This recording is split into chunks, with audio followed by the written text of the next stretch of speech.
മാസ്യുവിൻ്റെ പുതിയ വീഡിയോയിലേക്ക് എല്ലാ കൂട്ടുകാർക്കും സ്വാഗതം.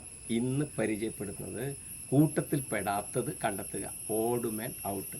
അപ്പം 4 വേർഡ്സ് നിങ്ങൾക്ക് തന്നിട്ടുണ്ടാവും, അല്ലെങ്കിൽ 4 നമ്പേഴ്സ് നിങ്ങൾക്ക് തന്നിട്ടുണ്ടാവും. അതിൽ ഏതോ ഒന്ന് മറ്റുള്ളവയിൽ നിന്ന് വേറിട്ട് നിൽക്കുന്നതായിരിക്കും. അപ്പോൾ അവയുടെ നോക്കി ആ 4 കാര്യങ്ങൾ നോക്കി ഏറ്റവും പ്രകടമായിട്ടുള്ള ഡിഫറൻസ്, വ്യത്യാസം ഏതാണ് എന്ന് കണ്ടെത്തി ഉത്തരം കണ്ടെത്തുകയാണ് വേണ്ടത്. ഓക്കെ, ആദ്യം മുതൽ അവസാനം വരെ വീഡിയോ കാണണം. കാരണം തുടക്കം മുതൽ വളരെ നല്ല രീതിയിൽ തന്നെ ആദ്യം പ്രസൻറ്റ് ചെയ്യുന്നുണ്ട് എങ്ങനെയാണ് നമ്മൾ ഓഡ് മാൻ ഔട്ടിൽ ഉത്തരങ്ങൾ കണ്ടെത്തേണ്ടത് എന്ന്. ഓക്കെ, ഈ വീഡിയോ കണ്ടു കഴിഞ്ഞതിന് ശേഷം ഇഷ്ടമായാൽ ലൈക്ക് ചെയ്യുക, ഷെയർ ചെയ്യുക. ചാനൽ സബ്സ്ക്രൈബ് ചെയ്യാത്തവരുണ്ടെങ്കിൽ സബ്സ്ക്രൈബ് ചെയ്യാൻ മടി കാണിക്കരുത്. ഓക്കെ, നമുക്ക് നേരിട്ട് ക്ലാസ്സിലേക്ക് കിടക്കാം. അപ്പോൾ കൂട്ടത്തിൽ പെടാത്തത് ഏത്, ഓഡ് മാൻ ഔട്ട് കണ്ടെത്തുന്ന ചോദ്യങ്ങളാണ് ഇവിടെ തന്നിട്ടുള്ളത്. 15ഓളം ചോദ്യങ്ങൾ ഇവിടെ തന്നിട്ടുണ്ട്. അപ്പോൾ ഈ ചോദ്യങ്ങളിൽ പൊതുവെയുള്ള ഘടന, കൂട്ടത്തിൽ പെടാത്തത് ഏതൊക്കെ തരത്തിലാണ് വരുന്നത് എന്നാണ് ഞാൻ ആദ്യം പറയുന്നത്. അത് മൃഗങ്ങളുടെ പേരുകൾ, ആനിമൽസിൻ്റെതായിട്ടുള്ള കാര്യങ്ങൾ അറിഞ്ഞിരിക്കണം, പക്ഷികളുമായിട്ട് ബന്ധപ്പെട്ട കാര്യങ്ങൾ അറിഞ്ഞിരിക്കണം, കൺട്രി രാജ്യങ്ങളുമായിട്ട് ബന്ധപ്പെട്ടത്, ഭാഷകളുമായിട്ട് ബന്ധപ്പെട്ടിട്ടുള്ള ഏതും നമ്മൾ ജനറലായിട്ട് എല്ലാത്തിനെ കുറിച്ചിട്ടും നമുക്കൊരറിവ് ഉണ്ടായിരിക്കണം. കൂടാതെ മാത്തമാറ്റിക്സ്, ഗണിതത്തിലുള്ള കാര്യങ്ങളും കൂടെ അറിഞ്ഞിരിക്കണം. അപ്പോൾ ഇത്രയും കാര്യങ്ങളാണ് പൊതുവെ ഈ ഓഡ് മാനായിട്ട് കൂട്ടത്തിൽ പെടാത്തതായിട്ട് വരുന്നത്. അത് വേർഡ്സ് വരാം, വാക്കുകൾ തന്നിട്ട് കൂട്ടത്തിൽ പെടാത്തത് ചോദിക്കാം, നമ്പേഴ്സ് തന്നിട്ട് കൂട്ടത്തിൽ പെടാത്തത് ചോദിക്കാം, അതേപോലെ തന്നെ ആൽഫബറ്റ്സ്, ലെറ്റേഴ്സ് തന്നിട്ടുള്ളതും നമ്മൾക്ക് കൂട്ടത്തിൽ പെടാത്തതായിട്ട് വരുന്നു. അപ്പോൾ ഇവിടെ ഞാനൊരു 15ഓളം ചോദ്യങ്ങളാണ് ഇന്ന് നിങ്ങൾക്ക് പരിചയപ്പെടുത്തുന്നത്. എല്ലാ തരത്തിലുള്ള ചോദ്യങ്ങളും ഇന്നിവിടെ പരിചയപ്പെടുത്തുന്നുണ്ട്. നമുക്ക് ഒന്നാമത്തെ ചോദ്യത്തിലേക്ക് കടക്കാം. പാരറ്റ്, ബാറ്റ്, ക്രോ, സ്പാരോ. പാരറ്റ് മലയാളം പറയുമ്പോൾ തത്ത, വവ്വാല്, കാക്ക, കുരുവി. ഈ നാലും പറക്കുന്നതാണ് അല്ലേ? ഈ പറക്കുന്ന 4 കൂട്ടത്തിൽ പെടാത്തത് ഏത് എന്നുള്ളതാണ് ചോദ്യം. ഇവിടെ ഞാൻ ബാറ്റിൻ്റെ അടിയിലാണ് മാർക്ക് ചെയ്തിട്ടുള്ളത്. ബാറ്റ് എന്ന് പറഞ്ഞാൽ വവ്വാല്. അപ്പോൾ എല്ലാം പറക്കുന്നതാണെങ്കിലും വവ്വാല് മാത്രമാണ് ഇവിടെ അതിൽ കൂട്ടത്തിൽ പെടാത്തത്. ഏതിൻ്റെ കാര്യത്തിലാണ്? അപ്പോൾ നിങ്ങൾ ആലോചിച്ച് നോക്കണം.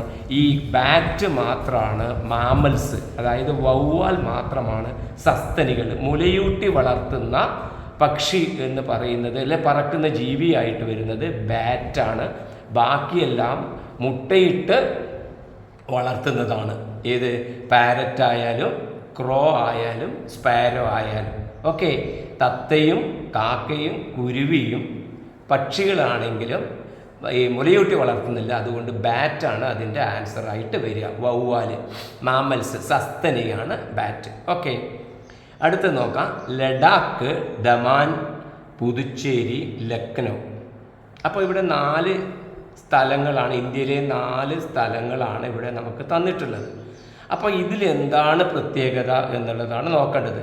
ഇതിൽ ലഡാക്ക്, ദമാൻ, അതേപോലെ പുതുച്ചേരി, ലക്നൗ, ഇതിൽ നമ്മൾക്ക് ഇന്ത്യയിൽ സ്റ്റേറ്റും ഉണ്ട്, അതേപോലെ യൂണിയൻ ടെറിട്ടറീസും ഉണ്ട്. ഇന്ത്യയിലെ സംസ്ഥാനങ്ങളും കേന്ദ്രഭരണ പ്രദേശങ്ങളും ഉണ്ട്. അപ്പോഴങ്ങനെ വരുന്ന സമയത്ത് ലഡാക്ക്, ദമാൻ, പുതുച്ചേരി എന്നൊക്കെ പറയുന്നത് യൂണിയൻ ടെറിട്ടറീസിൽപ്പെട്ടതാണ്. അവ സ്റ്റേറ്റ് അല്ല. അപ്പോൾ ലക്നൗ എന്ന് പറയുന്നത് യൂണിയൻ ടെറിട്ടറീസിൽ പെടാത്ത സ്ഥലമാണ്. ഏത്? ലക്നൗ. ബാക്കി ആദ്യത്തെ 3 യൂണിയൻ ടെറിട്ടറീസാണ്. അപ്പോൾ യൂണിയൻ ടെറിട്ടറീസിൽ ഏതൊക്കെയാണ് വരുന്നത്, ഏതൊക്കെ സ്ഥലങ്ങളാണ് വരുന്നത് എന്ന് അറിയുന്ന കുട്ടിക്ക് മാത്രമേ ഇതിൻ്റെ ആൻസർ കണ്ടെത്താൻ കഴിയുള്ളൂ. അപ്പോൾ ഇത് യൂണിയൻ ടെറിട്ടറിയിൽ പെട്ടതല്ല, നമ്മുടെ സംസ്ഥാനത്തിൽ വരുന്നതാണ്. ഏത്? ലക്നൗ. അപ്പോൾ ആൻസർ വരിക ലക്നൗ ആയിരിക്കും. ഓക്കെ, നോക്ക്. അടുത്തത് ഡോഗ്, കാറ്റ്, വോൾഫ്, ഫോക്സ്. നായ, പൂച്ച, ചെന്നായ, കുറുക്കൻ. നോക്കുക, ഇത് 4 മൃഗങ്ങളിൽ പെട്ടതാണ്. അപ്പോൾ ഇതിൽ എന്താണ് പ്രത്യേകതയിൽ നോക്കുക. ഇപ്പോൾ ഡോഗ് കാറ്റ് മാത്രമാണെങ്കിൽ നമുക്ക് പറയാം അത് അല്ലെ ഡൊമസ്റ്റിക് ആനിമലാണ്, വളർത്തുന്ന മൃഗങ്ങളാണെന്ന് പറയാൻ പറ്റും. പക്ഷേ ഇവിടെ കൂടാതെ വോൾഫും ഫോക്സും ഉണ്ട്. അപ്പോൾ അത് ഉത്തരം നമുക്ക് ശരിയാവില്ല. അപ്പോഴങ്ങനെ നോക്കുമ്പോഴാണ് ഈ സ്പീഷീസിൻ്റെ ജന്തുവർഗങ്ങളുടെ കുടുംബങ്ങളുണ്ട്, ഓരോ തരത്തിൽപ്പെട്ടത് എന്ന് പറയുന്ന രീതിയിലുണ്ട്. അപ്പോൾ അതിൽ ഡോഗ്, വോൾഫ്, ഫോക്സ് ഇതെല്ലാം ഡോഗിൻ്റെ ഫാമിലിയിൽപ്പെട്ടതാണ്, സ്പീഷീസിൽപ്പെട്ടതാണ്. ഡോഗ്, വോൾഫ്, ഫോക്സ് ഇതും ഡോഗ് ഫാമിലിയിൽ പെട്ടതാണ്. അപ്പോൾ അതിൽ കൂട്ടത്തിൽ പെടാത്തത് ഏതാ വരിക? കാറ്റാണ് വരിക. അപ്പോൾ കാറ്റ് ഇതിൽ കാറ്റിൻ്റെ ഫാമിലിനും അറിയണം. ലിയോപാഡ്, ടൈഗർ എന്നൊക്കെ പറയുന്നത് കാറ്റിൻ്റെ ഫാമിലി, പൂച്ചയുടെ ഫാമിലിയിലാണ്. ഓക്കെ, അപ്പോൾ കാറ്റാണ് ഇവിടെ വരിക, കൂട്ടത്തിൽപ്പെടാത്തത്. ബാക്കിയെല്ലാം ഡോഗ്, വൂൾഫ്, ഫോക്സ് എന്ന് പറയുന്ന സ്പീഷീസിൽ ഒരേ ഫാമിലിയിൽ വരുന്നതാണ്. അപ്പോൾ സ്പീഷീസിൻ്റെ ഫാമിലിയെ പറ്റിയുള്ള ധാരണ നമുക്ക് ഉണ്ടായിരിക്കണം. നമുക്ക് അടുത്ത ചോദ്യത്തിലേക്ക് പോകാം. സ്വിം, വാക്ക്, ബ്രീത്ത്, ഡാൻസ്. നോക്കുക, ഇതെല്ലാം ഓരോരോ ആക്ടിവിറ്റീസാണ് അല്ലേ, ഓരോ പ്രവർത്തനങ്ങളാണ്. നീന്തുക, നടക്കുക, ശ്വസിക്കുക, നൃത്തം ചെയ്യുക, ഡാൻസ് ചെയ്യുക എന്നാണ്. അപ്പോൾ ഇതിൽ എന്താണ് പ്രത്യേകത എന്ന് നോക്കുക. ഇതൊക്കെ നമ്മൾ ചെയ്യുന്നതാണ്, ഒരു മനുഷ്യൻ ചെയ്യുന്ന കാര്യമാണ് ഇവിടെ ഉള്ളത്. അപ്പോൾ അതിൽ കൂട്ടത്തിൽ പെടാത്തത് ഏത് എന്ന് ചോദിക്കുമ്പോഴാണ് നമുക്ക് നോക്കാം. ഇതെല്ലാം ഓരോരോ പ്രവർത്തനങ്ങളാണെങ്കിലും ഈ ബ്രീത്ത് മാത്രമാണ് ഇന്നറായിട്ട് അല്ലെ, നമ്മൾ അന്തരാള ആ രീതിയിലുള്ള ഏത് മാത്രമാണ് വരിക? ബ്രീത്ത്, ശ്വസനാണ് വരിക. ബാക്കിയെല്ലാം നമ്മൾ ചെയ്യുന്നതാണ് അല്ലേ. സ്വിമ്മ്, നീന്തുക എന്ന് പറഞ്ഞാൽ നമ്മൾ ചെയ്യുന്നതാണ്. വാക്ക്, നടക്കുന്നത് ചെയ്യുകയാണ്. നൃത്തം ചെയ്യുന്നത് ചെയ്യുകയാണ്. എന്നാൽ ബ്രീത്ത് എന്ന് പറഞ്ഞാൽ ചെയ്യുന്നതല്ല, ചെയ്തുകൊണ്ടേ ഇരിക്കുന്നതാണ്. അപ്പോൾ ബ്രീത്താണ് നമ്മുടെ ഉള്ളിൽ നടക്കുന്ന കാര്യങ്ങൾ, ശ്വസനം. അപ്പോൾ അതാണ് അതിൻ്റെ ആൻസർ വരിക. അടുത്തത് സ്വീറ്റ്, സാൾട്ട്, കോൾഡ്, സോർ. അപ്പോൾ ഇത് ഏതാണ് വരിക? നോക്കുക, എന്താ നോക്കുക. സ്വീറ്റ് എന്ന് പറഞ്ഞാൽ മധുരമാണ്, ഉപ്പാണ്, ചവർപ്പാണ്, തണുപ്പാണ് അല്ലേ. അപ്പോൾ ഇങ്ങനെ വരുന്ന സമയത്ത് നിങ്ങൾക്ക് ഈസി ആയിട്ട് അതിൻ്റെ ആൻസർ കിട്ടിയിട്ടുണ്ടാവും. മറ്റല്ല, ഈ സ്വീറ്റ് ആയാലും സാൾട്ടായാലും സോറായാലും ഓരോ രുചികളാണ് അല്ലേ. എന്നാൽ കോൾഡ് എന്ന് പറഞ്ഞാൽ എന്താ? തണുപ്പാണ്. അതുമായിട്ട് യാതൊരു ബന്ധവുമില്ല, രുചിയായിട്ട് യാതൊരു ബന്ധവുമില്ല. അപ്പോൾ ഈസി ആയിട്ട് നമുക്ക് അതിൻ്റെ ആൻസർ എഴുതാം. കോൾഡ്, തണുപ്പാണ് അതിൻ്റെ ആൻസർ വരിക. അടുത്ത നോക്കൂ, 17 നമ്പറുമായിട്ട് ബന്ധപ്പെട്ട് വരുന്നത്. 17, 19, 21, 23. ഇപ്പോൾ ഒറ്റ നോട്ടത്തിൽ നോക്കുമ്പോൾ നമ്മൾക്ക് കാണാൻ പറ്റും ഇവയെല്ലാം ഓഡ് നമ്പേഴ്സാണല്ലേ, ഒറ്റ സംഖ്യകളാണ്. 17, 19, 21, 23. അപ്പോൾ എല്ലാം ഒറ്റ സംഖ്യകളാണ്. അപ്പോൾ ഒറ്റ സംഖ്യ എന്ന് ഓഡ് നമ്പർ നമുക്ക് വിലയിരുത്തിയിട്ട് കണ്ടുപിടിക്കാൻ കഴിയില്ല. അപ്പോൾ നോക്കുന്ന സമയത്താണ് നിങ്ങൾക്ക് അവിടെ ശ്രദ്ധിച്ച് നോക്കിയാൽ കാണാൻ പറ്റും ഈ 17, 19, 23 ഈ 3 നമ്പർ 17, 19, 23 എല്ലാം പ്രൈം നമ്പേഴ്സാണ്, അഭാജ്യ സംഖ്യകളാണ്. അപ്പോൾ 21 മാത്രം, 21 നമുക്ക് എങ്ങനെ എഴുതാം?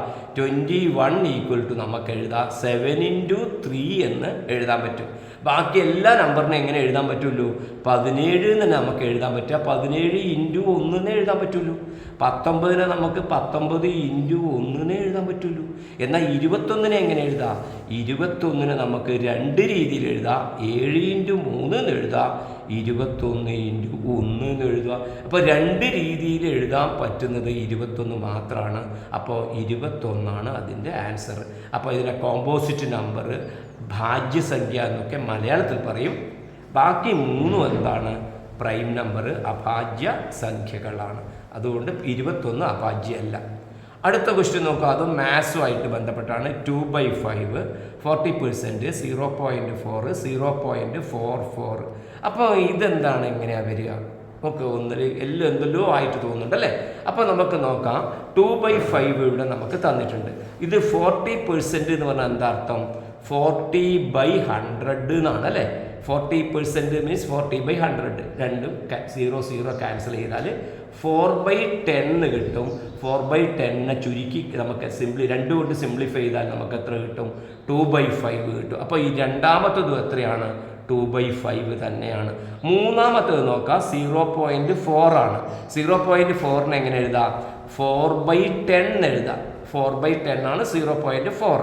4/10 എന്ന് പറയുമ്പോൾ അതിന് ചുരുക്കി എത്രയായി? 2 കൊണ്ട് ന്യൂമറേറ്ററിൻ്റെ ഡിനോമിനേറ്ററിനെയും അംശത്തെയും ഛേദത്തെയും നമ്മൾ ക്യാൻസൽ ചെയ്ത് 2 കൊണ്ട് ക്യാൻസൽ ചെയ്ത് അത് 2/5 എന്ന് കിട്ടും. അപ്പോൾ ഇതും 2/5, ഈ 40% 2/5, അതേപോലെ തന്നെ 0.4ഉം 2/5. അപ്പോൾ ഏതായിരിക്കും ആൻസർ? 0.44 നമുക്ക് കണ്ണു ചിമ്മി നമുക്ക് മാർക്ക് ചെയ്യാൻ പറ്റും. എങ്ങനെയാണ് 0.44 വരേണ്ട കാരണം എന്താ? അതിന് നമുക്ക് എങ്ങനെ എഴുതാൻ പറ്റുക? ഡെസിമൽ ആക്കുന്നുണ്ടെങ്കിൽ അത് 44/100 ആണ്. അപ്പോൾ അതിനെ സിംപ്ലിഫൈ ചെയ്താൽ 2/5 കിട്ടില്ല. അപ്പോൾ ആൻസർ കൂട്ടത്തിൽ പെടാത്തത് 0.44. നെക്സ്റ്റ് ക്വസ്റ്റ്യനിലേക്ക് നമുക്ക് കടക്കാം. China, Europe, Africa, Asia. ഒന്ന് നോക്കിയാൽ നിങ്ങൾ ഇതിൽ നോക്കുന്ന സമയത്ത് ഒറ്റയടിക്ക് നിങ്ങൾക്ക് ആൻസർ കണ്ടുപിടിക്കാൻ പറ്റും. China, Europe, Africa, Asia. എന്താണ്? സിമ്പിളായിട്ടുള്ള ക്വസ്റ്റ്യനാണ്. യൂറോപ്പ്, ആഫ്രിക്ക, ഏഷ്യ എന്നൊക്കെ പറയുന്നത് കോണ്ടിനെൻറ്റ്സ് ആണ്, അല്ലേ? ഭൂഖണ്ഡങ്ങളാണ്. ചൈന എന്ന് പറയുന്നത് എന്താണ്? ആ കോണ്ടിനെൻറ്റിലെ ഒരു കൺട്രിയാണ്, അല്ലേ? ഒരു രാജ്യമാണ് ചൈന. ഇത് മാത്രമാണ് രാജ്യം, ബാക്കിയെല്ലാം കോണ്ടിനെൻറ്റ്സ് ആണ്. അപ്പോൾ രാജ്യമായിട്ടുള്ള ചൈന, കൺട്രി ആയിട്ടുള്ള ചൈനയാണ് അവിടെ ഓഡ്മാനായിട്ട് വരുന്നത്. അടുത്തത് നോക്കാം നമ്മൾ. 6J4, 8N6, 10Q7, 12T9 ഇങ്ങനെയുള്ള ക്വസ്റ്റ്യൻസ് വരുമ്പോൾ നമുക്ക് ഇതിൽ നമ്പറും ഉണ്ട്, ആൽഫബറ്റ്സും ഉണ്ട്, അല്ലേ? അക്ഷരമാലയുണ്ട്, അക്ഷരങ്ങളുമുണ്ട്, അതേപോലെ തന്നെ നമ്പറുകളുമുണ്ട്. അപ്പോൾ എന്താണ് ഇവയുടെ പ്രത്യേകത എന്ന് നമ്മൾ കണ്ടു നോക്കുക. അപ്പം അവിടെ നിങ്ങൾ അറിയേണ്ട ഒരു കാര്യമുണ്ട്. A മുതൽ ABCD എന്ന് പറയുന്നതിൻ്റെ ഓർഡർ എത്രാമത്തെ നമ്പറാണ്, അത് XYZ വരെയുള്ളതിൻ്റെ കൃത്യമായി പഠിച്ചിരിക്കണം. A ഒന്നാമത്തതാണ്, B രണ്ടാമത്തതാണ്, C മൂന്നാമത്തത്, D 4, അങ്ങനെ Z 26ാമത്തത്. ഇതിൻ്റെ കൃത്യമായിട്ട് ഓരോ അക്ഷരത്തിൻ്റെയും ആൽഫാബറ്റ്സിൻ്റെയും ഓർഡർ എത്രാമത്തേതാണ് പൊസിഷൻ, അത് കൃത്യമായിട്ട് നമ്മൾ അറിഞ്ഞിരിക്കണം. അപ്പോൾ ഇവിടെ നോക്കുക, ജെയുടെ പൊസിഷൻ എത്രയാണ്? ഞാനിവിടെ മേലെ എഴുതാം. ജെ എന്ന് പറഞ്ഞാൽ 10ാമത്തെ ലെറ്ററാണ്, ആൽഫാബറ്റാണ്. എൻ എന്ന് പറയുന്നത് 14ാമത്തെ ലെറ്ററാണ്. ക്യൂ എന്ന് പറയുന്നത് O15, 16, 17 ആര് വരിക? ക്യൂ. അപ്പോൾ ക്യൂ എന്ന് പറയുന്നത് 17. ടി എന്ന് പറയുന്നത് 20ാമത്തെ ലെറ്ററാണ് ടി. ഇനി നിങ്ങൾക്ക് ഇതിൻ്റെ പ്രത്യേകത കണ്ടുപിടിക്കാൻ പറ്റുമോ നോക്കിയാൽ 6, 10, 4, 8, 14, 6, 10, 17, 7, 12, 20, 9. നോക്കിയാൽ ഈ 6ഉം 4ഉം കൂട്ടിയാൽ 10 കിട്ടുന്നുണ്ട്, അല്ലേ? 6 + 4 10 ആണ്. 8 + 6 14 ആണ്. 10 + 7 17 ആണ്. 12 + 9 21 ആണ് വേണ്ടത്. അപ്പോൾ ഇത് അല്ല, ഇത് 20 ആണ് ഇവിടെ വന്നിട്ടുള്ളത്. അപ്പോൾ നമുക്ക് ഓഡ്മാൻ ഇതിലേതാ വരിക? 12T9 എന്ന് പറയുന്നതാണ് അടുത്ത ഓഡ്മാൻ. അപ്പോൾ അക്ഷരങ്ങൾ, ആൽഫാബറ്റ്സിൻ്റെ ഓർഡറും കൂടി അറിഞ്ഞിരിക്കണം എന്നുള്ളത് ഓർത്തു വെക്കുക. അടുത്തത് 1990, 1771, 23, 32, 46, 64. ഓക്കെ, കണ്ടല്ലോ. ഇപ്പോൾ നിങ്ങളൊന്ന് സൂക്ഷിച്ച് നോക്കിയാൽ നിങ്ങൾക്ക് അതിൽ നിന്ന് തന്നെ നോക്കിക്കഴിഞ്ഞാൽ ഓഡ്മാനെ കണ്ടെത്താൻ പറ്റും. ഇത് സാധാരണഗതിയിൽ സ്ക്വയറോ ക്യൂബോ അങ്ങനെയുള്ള നമ്പറുകളൊന്നും ഇവിടെ ഇല്ല. അപ്പോൾ ആ തരത്തിൽ നമ്മൾക്ക് നോക്കേണ്ട ആവശ്യം വരുന്നില്ല. അപ്പം നോക്കൂ, നിങ്ങൾ നോക്കിക്കഴിഞ്ഞാൽ 1990, 1990, 1771, 2332, 4664. എന്താണ് പ്രത്യേകത? ഇതിലൊഴിച്ച് ബാക്കിയുള്ളതിലെല്ലാം ഫസ്റ്റ് നമ്പർ തന്നെ റിവേഴ്സ് ഓർഡറിൽ തിരിച്ചെഴുതിയതാണ് കാണുന്നത്. 17, 71, 23, 32, 46, 64. അപ്പോൾ ഏത് മാത്രമാണ് അങ്ങനെ അല്ലാത്തതില്ലത്? 19 91 വരേണ്ടത്, അല്ലേ? 1991 ആണ് വരേണ്ടത്. പക്ഷേ 90 ആണ് ഇവിടെ ഉള്ളത്, അത് കൂട്ടത്തിൽ പെടാത്തത്. അപ്പോൾ 1990 സിമ്പിളായിട്ടുള്ള ക്വസ്റ്റ്യൻ ആണ്. ഓക്കെ, അടുത്ത് നോക്കൂ.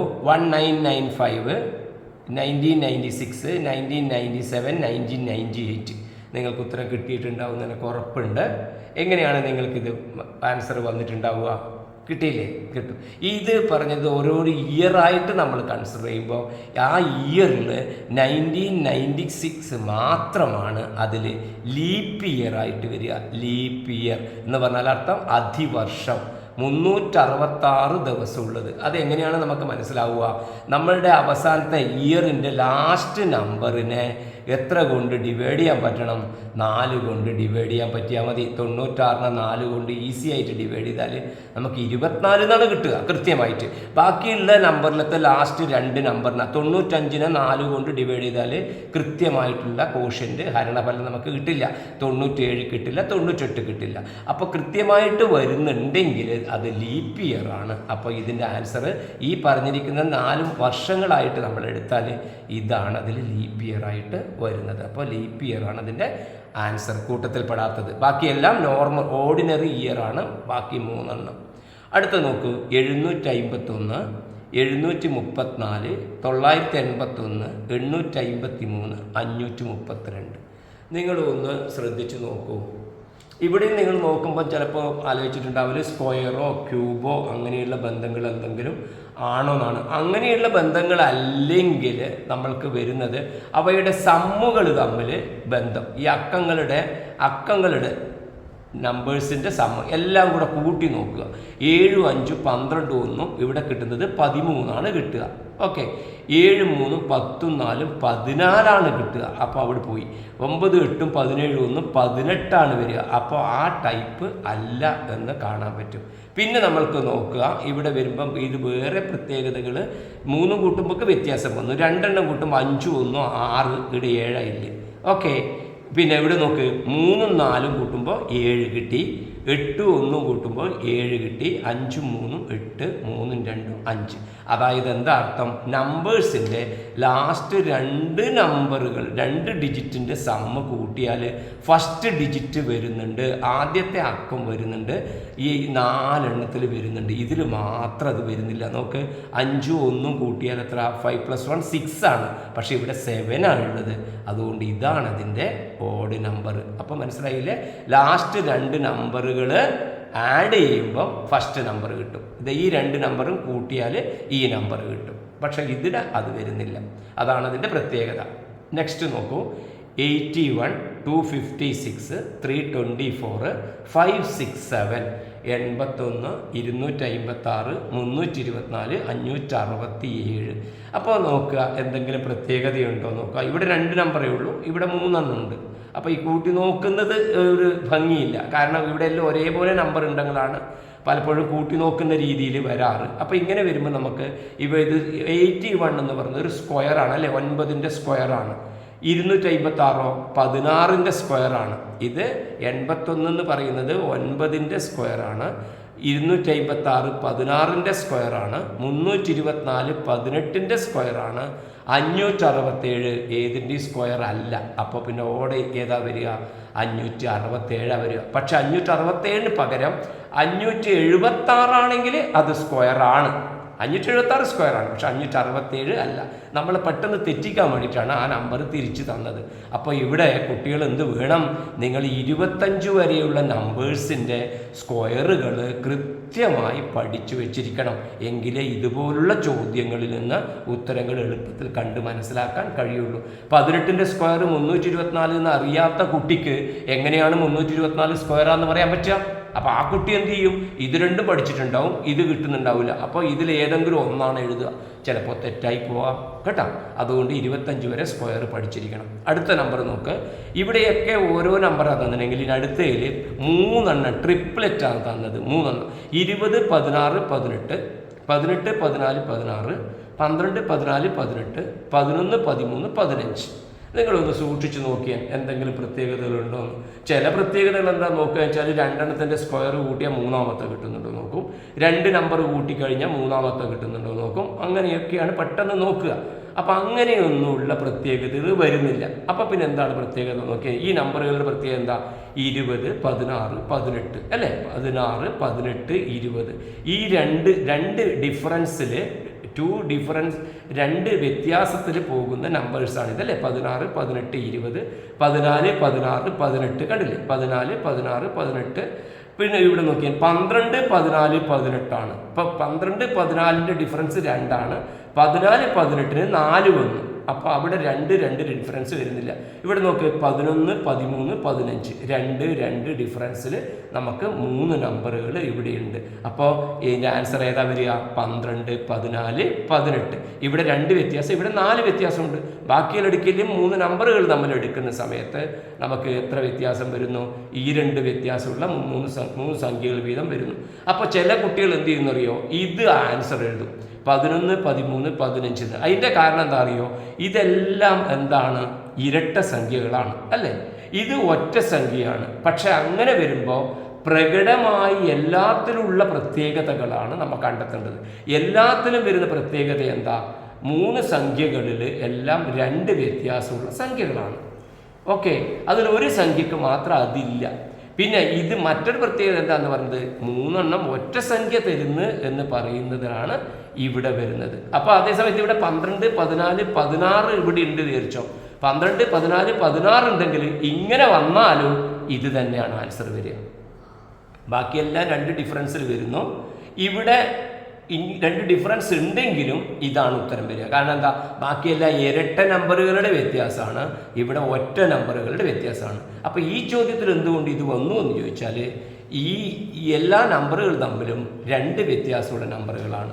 അപ്പോൾ ഇവിടെ വരുന്നത് 4 വ്യത്യാസത്തിലുള്ള നമ്പർ വരുന്നു എന്നുള്ളതാണ്. ഓക്കെ, ഇനി അടുത്തത് തമിഴ്, കന്നഡ, ഇംഗ്ലീഷ്, ഹിന്ദി. ഇതെല്ലാം ഭാഷകളാണ്. ഈ ഭാഷകളിൽ ഏത് ഭാഷയാണ്, ലാംഗ്വേജാണ് ഡിഫറൻസ്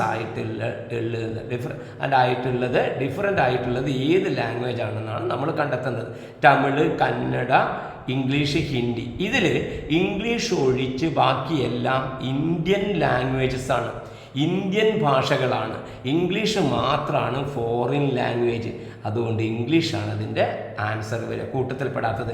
ഹിന്ദി ഇന്ത്യൻ ലാംഗ്വേജാണ്, കന്നഡ, തമിഴെല്ലാം ഇന്ത്യൻ ഭാഷകളാണ്. അതുകൊണ്ട് ഇംഗ്ലീഷാണ് ആൻസറായിട്ട് വരിക. ഓക്കെ, ഐഡിയ മനസ്സിലായല്ലോ? ഇത് നിങ്ങൾക്ക് ഈസി ആയിട്ട് എഴുതാൻ കഴിയുന്നതാണ്. അടുത്ത നോക്കൂ, 12, 96, 13, 117, 15, 120, 16, 128. അപ്പോൾ മാത്സ് കുറച്ചറിയുന്ന കുട്ടികൾക്കാണ് ഇത് എളുപ്പത്തിൽ കിട്ടുക. എന്താണ് ഇതിൻ്റെ പ്രത്യേകത നോക്കൂ. 12, 96. ഇതിലത്തെ 1, 2, 3, 9, 6, 15, 3, 15. 1, 3, 4, 1, 2, 7, 9, 1, 5, 6, 1, 2, 8. ഒരു ബന്ധവും കാണുന്നില്ല. അപ്പം പിന്നെ നോക്കുമ്പോഴാണ് ഈ നമ്പറുകൾ തമ്മിലുണ്ടാകുമ്പോൾ നിങ്ങൾക്ക് നോക്കാൻ പറ്റും. ഈ 12നെ 8 കൊണ്ട് ഗുണിച്ചാൽ നമുക്ക് 96 കിട്ടും. അപ്പോൾ 13ന് എത്ര കൊണ്ട് ഗുണിച്ചാൽ? 13നെ 9 കൊണ്ട് ഗുണിച്ചാൽ 117 കിട്ടും. 15നെ 8 കൊണ്ട് ഗുണിച്ചാൽ 120 കിട്ടും. 16നെ 8 കൊണ്ട് ഗുണിച്ചാൽ 128 കിട്ടും. അപ്പോൾ ഈസി ആയിട്ട് മനസ്സിലായില്ലേ ഏതാണ് കൂട്ടത്തിൽപ്പെടാത്തത്?